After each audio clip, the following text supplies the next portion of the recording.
Now we are discussing about constraint equations. For example, I am taking one complicated pulley system. This is one pulley. From this M1 mass suspended. From the another end, another pulley suspended. From these two masses suspended. So in these complicated system cases, if you want to find the acceleration of the pulley, acceleration of M1, M2, M3, in these complicated cases, we are using constraint equations. So, I am assuming these all are massless pulleys. There is also having massless. From this pulley to this distance, I am taking x1. From this pulley to this, I am taking x2. From this two, I am taking x3. From this two, I am taking this distance x4. You will wish in this way also x1, x2, x3, x4 you take, no problem. Now this is one thread and this is another thread. We are having two threads. This length I am taking first one L1, second one I am taking L2. This L1, this L2. So how many lengths we are having? That many constraint equations we are getting. So I want this L1 length. How comes? Here to this length x1. Next, I want this thing. What about this thing? X4 I had already told. This total length equal to L1. This is my first equation. Now I am going to this L2 length. From here to here to here total x2. From x2, if you subtract x4, from x2, if you subtract x4, I am getting this length. So x2 minus x4. What about this length? This total length x3, this length x4. So x3 minus x4 I am getting this length. x3 minus x4, that equal to L2. This is my second equation. So you write this as x2 plus x3 minus x4, x4, 2x4 equals to L2. This only I am taking a second equation. You don't take this. Anyway, this length equal to L1, this length equal to L2. I am writing. Now I am taking first equation. One implies x1 plus x4 equal to L1.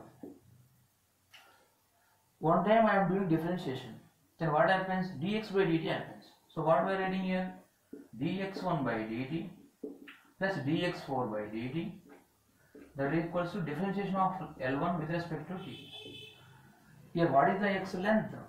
Rate of change of length means displacement, that is called velocity.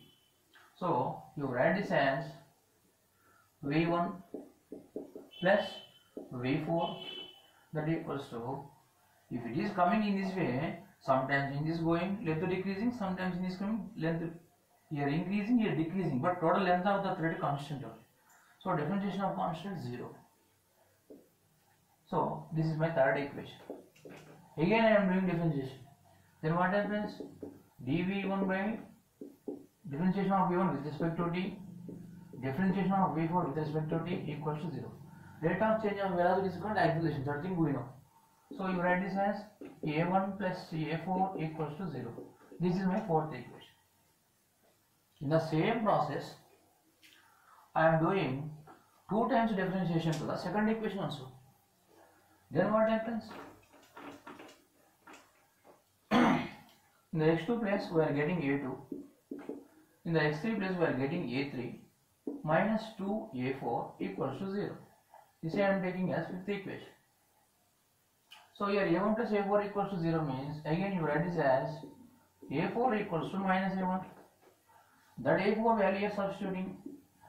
So a2 plus a3 minus 2 into minus a1 equals to 0, because a4 equals to minus a1.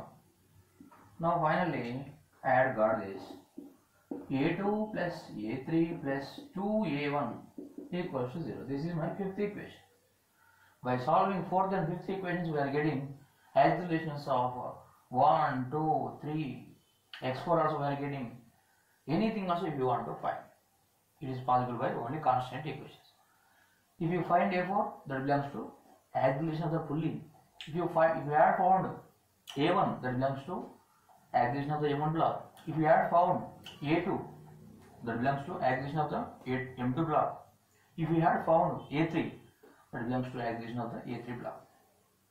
In that way, we are finding the accelerations of the system if the system is complicated. That is the significance of this constraint equations. Once you see all these things.